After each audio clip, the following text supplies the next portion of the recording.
But he can't, and adds, if I resign today, there will be further chaos. President Mubarak tells ABC News' Christiane Amanpour he's very unhappy about the violent protests rocking the country and that he does not want to see Egyptians fighting each other.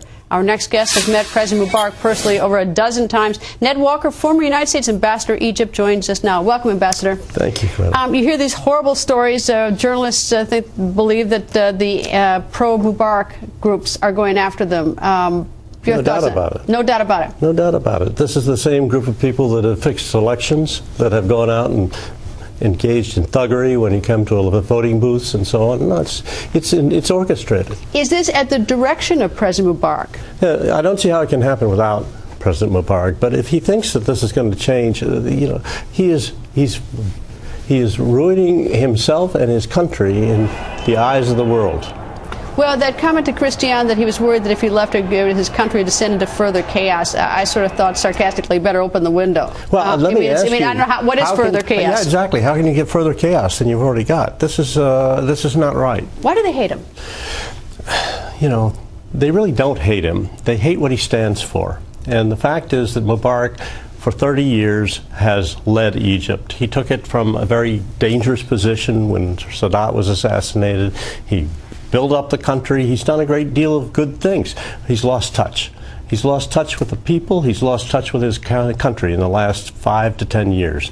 The man is aging. But lost touch in what way? I mean, like we constantly. I mean, we have turnovers because we have terms for our presidents. Sure. But I mean, like lost touch in what way? How does it manifest itself? He doesn't understand his people anymore. I mean, anybody that could look out there and suggest that he was still in charge or that he had any chance of being in charge in the future and look at what's going on in the streets would understand, hey, this isn't going to work. But this is anger. This isn't like, we don't like the guy who's out of touch and doesn't get us. That's because he's stayed too long.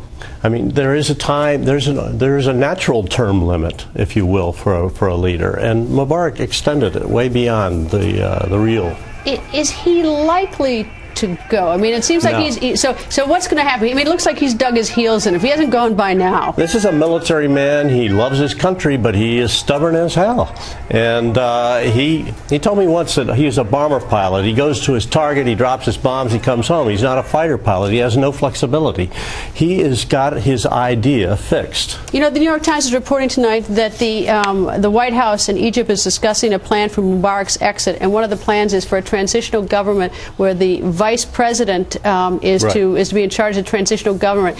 And looking at the Egyptian constitution, correct me if I'm right or wrong, the Egyptian constitution says if it's a temporary disability on the part of the president, he can appoint the vice president. If, however, it is permanent, which I assume if Mubarak's going to go, it's going to be permanent, it doesn't go to the vice president, does it? No, it goes to the Speaker of the Parliament, Fatih Sarur. So so is the United States on the wrong track trying to put the vice president in? No, because the man who can actually do something is Omar Suleiman. The man who cannot do something is Fatih Sarur. But wouldn't some of the people who are sort of the malcontents are better, I can't think of a better word to describe someone as unhappy, but a malcontent say, okay, now the United States has violated our Constitution and put in someone they like, and now it's the United States that's running our country. Yeah, I think you can figure out ways to do this so that he takes a medical leave or something. He's temporarily incapacitated, all sorts of ways you can figure this out.